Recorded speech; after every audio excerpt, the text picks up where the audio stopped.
Hello, I just want to do a quick video on the importance of having an abundance mindset. Um, when you have an abundance mindset, you're not worried about scarcity at all. The only thing you're worried about is enjoying the things that you actually have. You're not worried about not getting something, not having something, feeling slighted. None of that matters because you're just enjoying your day. You're enjoying your vibe. You're enjoying the things that you have, that you possess. Um, and trying to work on them, of course, but you're not like worried or trying to get or pull or it's real free flowing. Now, the way I think that people manifest and by manifesting is by number one is having fun, being in a flow state. Number two is not attending to any feelings of scarcity, fear, um, trying to be in a low vibe, like feeling like you have to do something underhanded. You're putting your heart and your mind into things. I believe that I have manifested a lot just because of my belief system, the way I believe. Um, I've never had, my clients have always done well because I believe in them. There's not a doubt in my mind that they can't do anything that they want to do. There's no doubt. It's just the matter of a little decision, a little flip of the switch. You don't need to worry over your clients or let them know what could happen. It's just like they're gonna do what they do anyway. So all you got to do is be there to strengthen them, um, speak life and blessings over them. The chips will fall where they may, and if they do something, that's fine. But you don't have to warn them about it or set them up for failure or say it's not gonna. That's as good as it's gonna get. Or what if that doesn't happen for you? Like you never want to speak that kind of stuff. If it doesn't happen, who cares if it doesn't happen? But you don't want to say it to them. You don't want to speak any sort of negative vibes over anybody. There is a time and place for, speaking your worries or airing something out with somebody, but for no reason, that's just, in my eyes, that's just stupidity, honestly. That's a mediocre mentality. If you have worries and something, you want to build people up and be like, you know what, you did good. Look how much you've accomplished. Are you kidding? Snap them back to the positive. When you have a positive mindset, you're gaining things. You're going to be accumulating things. And when you believe in something, I say run with it. God says write it on tables and make it plain so you can run with it. Get an idea and run with it. Don't think of all the negative things that could happen. Think of all the positive things that could happen, because really, if you try to do something, doubt killed more dreams than failure ever did. Your own doubting or people doubting you kills dreams. So that's what Satan did in the Garden of Eden. He doubted Eve, and he was like, is that what God really said? Is that what a snake? Yeah, he did say it. She should have chopped that snake up. Anyway, I'm not saying there's a difference. You can talk about like fears and stuff and process through them. That's okay. But pulling stuff out of nowhere, fear is just icky. It's icky. So the importance of having an abundance mindset when you want to get something is so important. You have to just run with it. You have to do your best you can and let it go. All you have to do is do your best with it, shoot your shot, take your aim, make your definite chief aim, write it down, put everything you can into it, and then let it go. Then it doesn't matter, because it's either going to come back to you in a different way or it's going to come back to you in some other way. That's all I can say about it. It's so important to have an abundance mindset that it's already yours. It's already overflowing. You can let it go. You know what you want. Half of things are just knowing what you want. If you just know what you want, you'll know when you see it and you'll get it. It's so important to have an abundance mindset and not a fear-based mindset. Your fear-based mindset is what is going to get cloudy up in your physicality, and it's going to cloud up your manifestations. So as long as you can dream it, see it, think about it, it'll happen. I remember one time I wanted a Christmas tree, and all I had to do was think about wanting a Christmas tree. And lo and behold, somebody was giving one away on the side of the road, and I grabbed it, and I had that tree for probably 5 years till I got a different tree. But sometimes if you just dream it, it'll come to you in a different way. If you just put your dreams out there and the desires of your heart and you want them, it'll come to you. Now, if you put it out there and think, I'm not going to get it, then of course you're not going to get it. Like energy moves with intention, and everything you focus on gets bigger. So energy moves with intention. That's one law of energy. And then the second law is everything that you focus on gets bigger. So if you do everything you can to focus on the things that you want, they'll come to you. You'll get them. You don't need to worry. As long as you put it out there, oh man, I'm going to be getting a lot. As long as you put it out there, it might take weeks, years. These things take time. Not everything is given to you on your journey right away, because you wouldn't know how to handle it, honestly, if you got them right away. You have to go through tests and trials, and you build all the way, and it's like a faith building too. But if you pray to God, He will give you the desires of your heart. And if you seek God in all the things that you do, God will give you all the things that you want. It's a Bible verse. I know it's not perfectly said, but it's definitely said in that way. So it's so important to have an abundance mindset. Even if the things that you don't have are not exactly what you want, find a way to appreciate those things. An old friend of mine used to say, you can always look up and you can always look down. Somebody's going to always have more than you. Somebody's going to always have less than you. If you can focus on the things that you have and notice who has less than you and be appreciative of what you have, and then give that person something if they do, like if it's a street person or something, you want to throw them a couple dollars if you have it, because God, that's a setup. God put those in your path to see what you would do. If you give to that person, it's going to come back to you.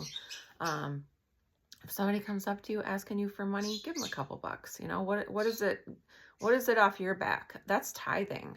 If you tithe, I tithe in different ways. Sometimes I give to the church. Sometimes I give to Save the Children. Sometimes I give to Charity Water. Sometimes I give to people that it just comes up on my heart. Sometimes I give clothes. Sometimes I give wisdom. Sometimes I give knowledge. Sometimes I give smiles. Sometimes, I'm so numb right here. Sometimes I give just whatever, a word. We were at the Cascade Bay yesterday, and this little girl, it was like a school of children, and I know that because we were kind of sitting next to them. So I go to the bathroom, and this little girl is like, there's no more toilet paper, and it just flushed on me. She was so cute. I was like, oh no. I was like, go on this one. This one has toilet paper. And she was like, it just flushed on me. I watched her take the piece of toilet paper and put it over the sensor. She was so smart, that little girl. I watched her put it over the sensor so it wouldn't flush on her. I realized that later because I thought, what's she doing with the toilet paper? I thought she was going to close the door and wipe with it. No, and then I thought maybe she was going to put it on the toilet seat. To protect from germs. No, this little girl was smart. She took the toilet paper and she was speaking it out. She was just like, it flushed on me and there's no toilet paper. And it was just so cute. But of course I'm gonna address that. If somebody's talking to me, I'm gonna talk back. And so she grabs a little piece of toilet paper and then she puts it over the top, and then she closed the door and did her business. But she was so cute. But anytime you see a need, you want to attend to it, whether it's a little girl who needs something, needs whatever, a little kid in the neighborhood, if you can give them a little pop or a little popsicle or something, a piece of watermelon, anything that you can tend to and help to give, it's going to come back to you. I've been doing this my whole life. My dad used to give his artwork away. He would give it to churches. He would give it to police departments. He would give it to doctors' offices. He has all these letters. I still have them. They're saved, but they're multiple letters. Thank you, Mr. DeLisi, for your kind donation of artwork. We're going to put it up proudly in our office. And just, my dad was such an impact. He was such a giver. he always gave. Anything he had, he would give. He gave his car away once, an old car that he had, to some of our neighbors that didn't have as much as we had down the road. It wasn't like the nicest car, but he was getting a new car, so he gave him their car. He gave him his car. And my dad didn't have a lot, but he had he didn't need a lot. He was a Marine, so he literally had like a couple of gray t-shirts, a couple of navy blue t-shirts. I've never seen him in a white t-shirt. And then like 2 pair of jeans. We're complete opposite. I have tons and tons of clothes. I remember he brought me to get my first makeup when we went to California. In a grocery store, he bought me like $50 worth of makeup. I got like this bright red lipstick, and then I got this really shimmery like peach lipstick, and I used to put it over the red, and it looked so good. It did look good. And he did everything big. He gave so much. And he'd give his knowledge, he'd give his wisdom, he'd give his encouragement. He like, I don't know how many friends of ours he told Jesus about, and they invited Christ into their heart. At least 20 or 30 friends of ours growing up. My dad always gave, and he would always save animals too. I mean, we found our first cats and got to keep them. And I wasn't allergic back then, but then I became allergic. Otherwise, I'd probably have 12 cats right now. So thank God I'm allergic. I have birds. I have 3 birds. But just having an abundance mindset, always being able to give what you have, because it comes back to you. I give plants away. I give ideas. I'll give recipes. I ain't holding on to nothing. I am giving, because that is a form of tithing. And God says if you give 10% of everything you have, it's going to come back to you. Like, your cup will be overflowing. You will have more than you can even hold. And this has happened to me in the case of clothing. It's almost, it's kind of like a covetous thing. I go in seasons where I'll like, and because they're memories. Ever since I was young, I gave clothes. All my friends in our pictures are wearing my clothes. And I accumulated them. I don't know how, but I get a lot of clothes. If people are giving away clothes, I still want to get those too. And then I'll give them away. I give, I receive, and it's always been, I've always had an abundance mindset, just because there's always more. And it's really good to give. I don't know how else to say it, but you have to give some of what you have in order to receive more. That's an abundance mindset. Give more. I've given so much knowledge away, and you know what? I never thought of knowledge giving, but I have accumulated mass amounts of knowledge. And we live in this day and age right now where knowledge is literally at our fingertips. Now there's Meta AI on Facebook. Whoa. I ask him about probably at least 5 or 10 questions a day.